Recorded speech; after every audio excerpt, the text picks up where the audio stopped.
Hai, Assalamualaikum. Nama saya Nurul Ambi Tuskiman dari Diploma Pendidikan Awal Kanak-Kanak. Nombor matrik saya ialah KAD 21050708. Pada hari ini saya akan membentangkan tajuk kepentingan mempelajari dan mengajari Al-Quran sejak dari awal usia kanak-kanak serta sumbangan kepada individu, masyarakat dan agama. Saya akan menerangkan kepentingan mempelajari dan mengajar Al-Quran sejak dari usia kanak-kanak. Yang pertama, dapat membentuk asas keimanan diri kanak-kanak.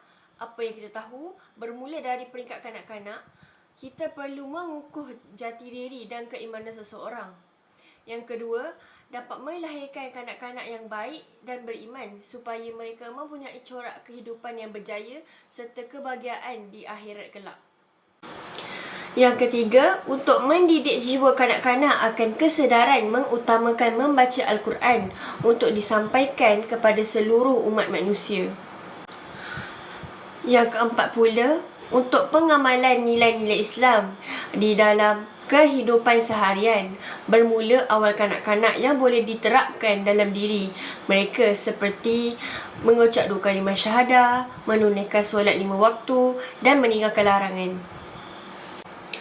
Yang kelima, untuk membentuk kepribadian kanak-kanak berdasarkan Al-Quran selaras dengan falsafah pendidikan kebangsaan. Hal ini bertujuan untuk melahirkan kanak-kanak yang berakhlak mulia, bertanggungjawab dan berilmu.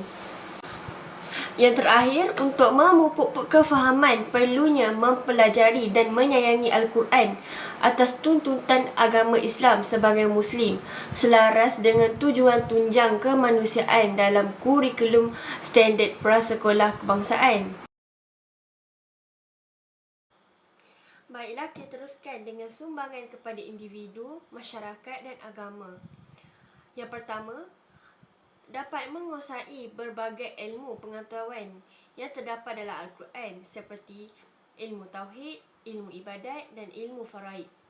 Yang kedua, dapat ganjaran pahala dan kebaikan.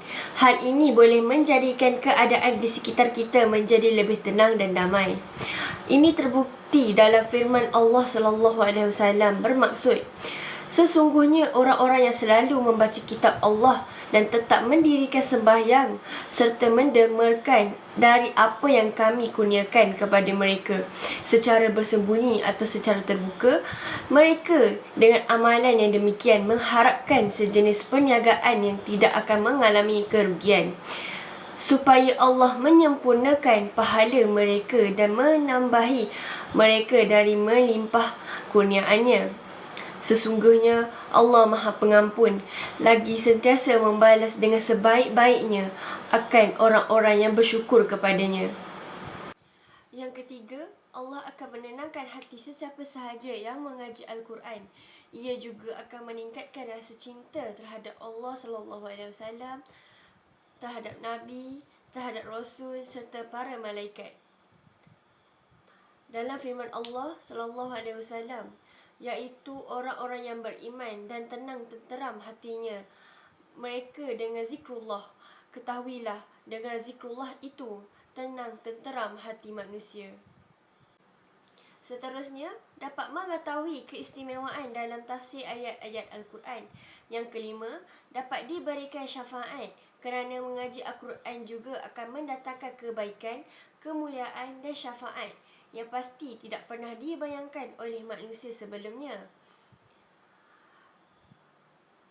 Dalam firman Allah SAW bermaksud, dan apabila Al-Quran itu dibacakan, maka dengarlah, akan diserta diamlah dengan sebulat-bulat ingatan dan mendengarnya supaya kamu beroleh rahmat.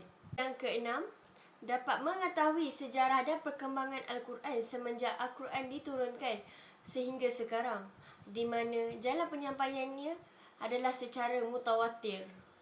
Kesimpulannya, ibu bapa harus pastikan anak-anak memperoleh pendidikan seawal mungkin pembelajaran Al-Quran bagi beragama Islam.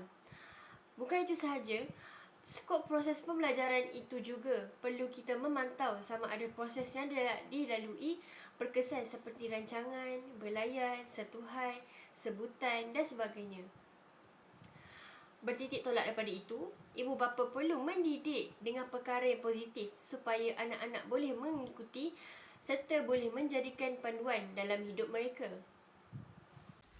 Baiklah, itu sahaja pembentangan daripada saya. Sekian, terima kasih.